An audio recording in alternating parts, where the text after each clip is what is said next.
Let me tell you a story that spans across space and time. It's taken 3 years to develop Bloomer Your Planet, but it's a story that anyone can go on. I encourage you to open your eyes and open your heart so you too can return to your regenerative internal garden. Once upon a time, there was a space comet spirit named Luna. She dreamed of traveling to wondrous lands and discovering what they had to offer. Pulling herself up, she took the leap of faith and she jumped down into a beam of light. The Polaris Star above expanded and opened wide as Luna began to walk the path the way that it appeared.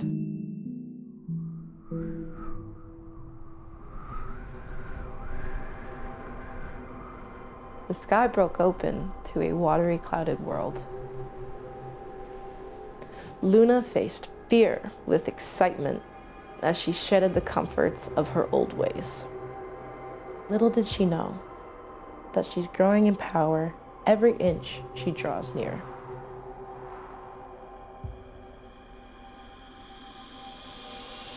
Without a moment to spare, it all happened.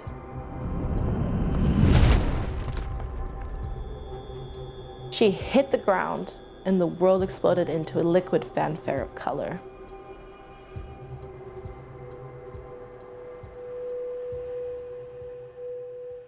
At just the right time, the world around the explosion was destroyed.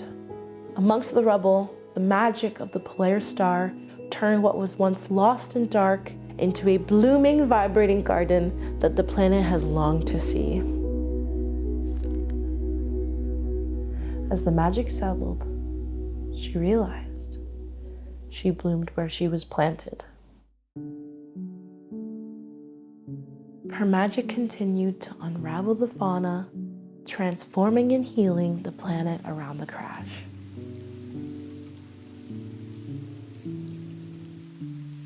Fortified by the impact, life on the planet began to grow back stronger, taller, and wiser.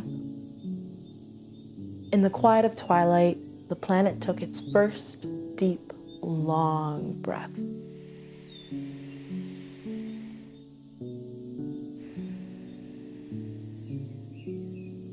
Luna realized at this moment that she was stuck here until she came up with a plan to save this planet with her newfound magic.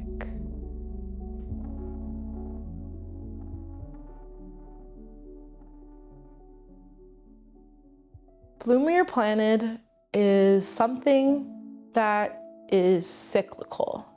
It's constantly happening. When I created this series, I wanted it to be a reminder that you have the power, that you are a sovereign, smart, beautiful, amazing, handsome being that is capable of finding themselves and discovering what makes their heart sing true. Because when the world outside of you is too loud, you have too many opinions, there's too many things going on, you have to return back to yourself. It's just a metaphor for being yourself, coming back to your center, and not letting the chaos or anything outside of you sway you and knock you off your pedestal. I want to create a piece of art and story and a cartoon that reminds people of themselves, of nature, of the nourishingness that it is to be in nature, and that nature is something that will always remind you of yourself. And that's why I really wanted it to be about a garden, is because I always felt safety and wonder in a garden.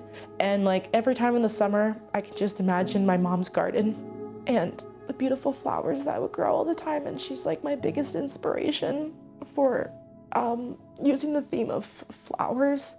And yeah, it just feels like home. So that's why when I say returning to your internal garden, you have to know what that safety place is in your mind and in your heart and in your life, because there's so many people that don't know how to find that for themselves. It's been so hard because the past 3 years of building this is like, I've been trying to find the words to describe it clearly, because I have also been on this path of discovering who I am as a person. Bloom Where You're Planted came from me following my heart towards following my dreams of being a freelance artist and doing this myself. It really was an accumulation of like many things. Like, I lost my job, I was excited to start being a freelance artist, I fell in love, I wanted to create like lore and like worlds that I could live in as a creator, and I started to think of myself larger than what I could be. I'll be honest with you, this wasn't even a series when I first started it. It was kind of like, okay, I have this inkling, I want to evoke this feeling in this painting, rather than just like, here's a painting, let's sell it. Like, I wanted to build something. When I was thinking about what value I offered the world and like my audience and the people that enjoy my art, is that I wanted them to feel more connected to life and more connected to themselves. Thank you for listening to me. Thank you for seeing me. I hope that you are able to bloom where you are planted and continuously return to your internal garden as you go about life. Thank you.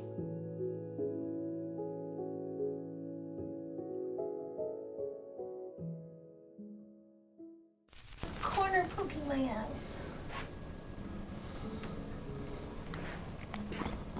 No, you're putting your face in the ugliest zone.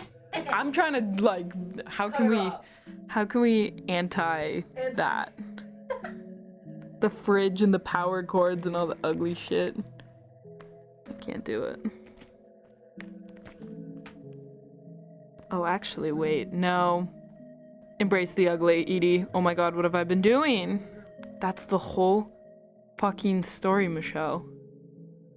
I just zoomed out and I was like, look at this little beautiful oasis that you've created right here among the fucking crazy.